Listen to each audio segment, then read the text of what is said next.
Well, hello and welcome to Live at the Showgrounds. The sun is out and we're back here for the first time in 3 weeks as Warrenpoint Town visit Coleraine. This was a pulsating clash the last time the teams met. 3 goals, a sending off right at the death, and Stuart Nixon turned out to be the match winner for the Bannsiders. Let's see how the teams fare this time.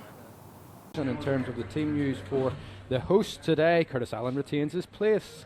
Warren Kearney, though, makes 5 changes in total, and Lyndon Keane is out suspended. Stephen O'Donnell isn't in the squad today. Jarvis, Gallagher and Nixon are on the bench. Interestingly, and Coleraine fans will be delighted to hear this, Ben Docherty is amongst the substitutes for the first time. That's after his shoulder surgery. Well, it looks as if Ryan Swan is going to get us underway here. Warrenpoint in the black colours. You did mention before the game, David, you thought that the officials were wearing the same luminous colour that the Coleraine goalkeeper jersey was. Not quite coming to Coleraine. Yeah, he has. He's had a few little niggles, but he has. Dylan. Well, that's straight at Gareth Dean. Every single week, 2 or 3 times a week over the past 4 or 5 months. It's very, very difficult to even try and compete. Looked like a strong challenge on Matthew Shevlin. Great ball in from Parkhill to Curtis Allen! And that man we talked about has continued, I should say, his rich goal-scoring run. Curtis Allen ghosting in at the back, and it owed mostly to the pass from this near touchline from Ian Parkhill. That was quality. Yeah, if you see Jamie Clacken held the ball up really, really well here and slid the ball to Ian Parkhill. And Ian he knew he had space, he attacked the space, and he laid it on a plate for Curtis Allen. Well, what we've been talking about, we talked about there at the start of the game about Curtis Allen being in the box, a fox in the box, and he's peeled off at the far side and had the simplest of touches.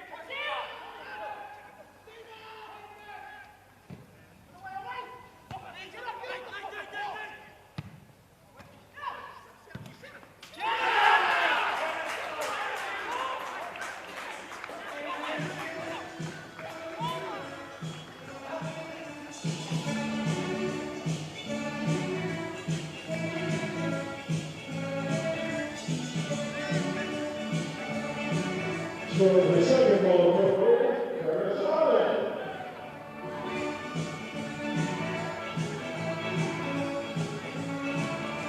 I mean, 4 goals in a week. I know, it's crazy to think. I mean, I was joking with him a couple of weeks ago that me and him were on the same goals this year, and I don't think he took it well. And since then, there's another chance. He's looked really, really lively. Epitomises, I think, what this club means to local fans, and it's Dougie Wilson, I think, who owns it. One life, one team, Coleraine FC. Yeah, and Azarn O'Connor brings it back, and that's a goal back for Warrenpoint Town. Francis McCaffrey is the guy who's got on the end of it, his second goal of the season, and all of a sudden, David, Warrenpoint Town could be back in this one. Yeah, they definitely are. I was just saying the centre backs were doing really well. The ball's played down this right hand channel. Good first time cross and just eluded Stephen Lowry there. He just couldn't get the challenge in at the edge of the box. But Warrenpoint, they've been out of the game the last 10 minutes, and that's sloppy from Coreaine's point of view. Slightly above the bottom 3. He's doing a decent job there, and the referee is blown up. I make it a few seconds before half time. Core structure of your team stays the same, but unfortunately not today. Sweden to Glacken, comes off Warrenpoint's Colm Deasy. Throw in on the far side, coming courtesy of the goal scorer for Warrenpoint Town, Francis McCaffrey. It's headed goals, what a save that is, but Brandon Doyle is in, and he's still there, and Gareth Dean has somehow kept the ball out. What goalkeeping! Absolutely fantastic. First save, unreal. Second one, cross up quick, and probably saved it about another 2 or 3 times because it was like a pinball here at this post. Yeah, the first opportunity, You really thought that that was destined for the far corner, but it was such a stop from such close range. Warrenpoint Town, as they have threatened and come back. Here's Owen Bradley, and Bradley challenging in quite a tussle there with Daniel Byrne, and the referee, for me, maybe took the easy option, David. He went where the tussle started, and in fact the real foul was committed, I think, when the ball was inside the box. Let's get another look here. Owen had him wrapped up here, and you know, you can't put arms on, and you know, for me it's a penalty. And does. Larry, can he keep it in? Nixon, that's great play from the Bandside trio. Still has it here, Doherty. Lovely pass to Tweed. Evan Tweed. And go left, back out to Parkhill, and Josh Carson's on the overlap here. Carson, right the way across the 6-yard box, and just an inch or two above the head of Owen Bradley. I think it may have come off the crossbar too, Barry. You know, again, it's great play. It's what we've seen Aaron Trainer do numerous times over the season, where he's on the overlap, and you know, that ball's fizzed across the face of goal. What a great chance. Here's ball to Evans. Has he got a right foot here, Evans? He might get it back. Evans on that left foot of his, and Gareth Dean comes to the rescue once more for the Bannsiders. Here's Carroll. That's well done from Josh Carson. Well, Coleraine could be going second here, but this game, Aaron Trainer, it has echoes coming towards the end of the last time that you two met here in December. It's a carbon copy of the game. You can hear. Here's maybe another half chance here. Bradley to Parkhill. Save by Sava at the back post. Yeah, it's carbon copy. I mean, you can hear sort of Barry Gray. He's getting louder and louder. He's sensing maybe there's another goal in this game for his team. Another half chance there. If Ian Parkhill gets a better connection, you never know how it goes. But it's good to see Big Skinner starting to run the channels, and the ball's starting to stick a wee bit. But you can sense Warrenpoint, feel it. There's another equaliser here. Dangerous moment here. Well, this is Evans who will take this for Warrenpoint Town, having come on in the second half. Adam Evans and Coleraine have seconds to play out here, and fortunately for the Bannsiders, I'm not sure that the players knew too much about that, but the full-time whistle from Ian McNabb has gone, and Oran Kearney's 12-match unbeaten run now takes Coleraine into second place in the Danske Bank Premiership. Well, Oran, the fine win and ugly, and I'd say that's a fair reflection today.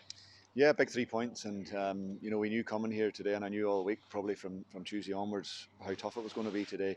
Not only that Warrenpoint have improved massively, there's a lot of investment there. They have a lot of players coming up from the south and of good standard, and they showed that the last time we played them, and they showed it again today. Add to that, through no fault of anybody's, that it was our fourth game in 12 days and their first game in 11 or 12 days. The big thing that probably was concerning me coming into the game was that of freshness more than anything else, where, you know, we're playing a game every 3 days at the minute, and it's not their fault that a couple of games called off, but the way that it fell, their first game back was against us, and we knew that would make it tougher as well. And I just felt today we needed something to hold on to at the start to try and make sure we had enough to see the game out, and thankfully we were able to do that. And a brace from Curtis Allen, which takes his goal tally to Coleraine to 50 goals, and again he's banging form. He is, and you know, we've all stood out here doing these interviews afterwards, and Curtis is legging it up and down there to get the work in afterwards, because he has been an unused sub, or maybe only played 10 or 15 minutes, and he's worked tremendously hard all summer and beyond to get himself, after a horrific injury, back to a good level of fitness again, and with that, the final thing he was lacking for the last couple of months was games. With no reserve games or no way of playing any fixtures, it's been a frustrating time for him, and we've probably had to use minutes in competitive matches to try and get him up to speed and fit. And there's times it's gone well, there's times he's maybe played 60 and come off and been frustrated, and it's all been part of the process, nearly like what a pre-season would look like, to try and get him up to speed again. But big credit to him, because he's kept at it, he's worked hard, and I probably could have predicted this a couple of weeks ago. I just felt I've seen enough in training where you're going, there's all of a sudden there's this wee edge and this wee sharpness again, and he's starting to bang in and finish the way that you've seen him finish before. 4. And to be fair, I think it's been on the cards, and they've been 4 cracking finishes and a great week to do it. And Gareth Dean saving in the second half. Wow. As good a save probably as I've seen at the Showgrounds in a long time, or a passage of saves, the double save, and it's well documented that we're on a decent run at this point in time. But I'd also like to document that yes, Curtis gets plaudits today and everything else, but I think Gareth's done that in 3 or 4 of the games in relation to the last couple of months.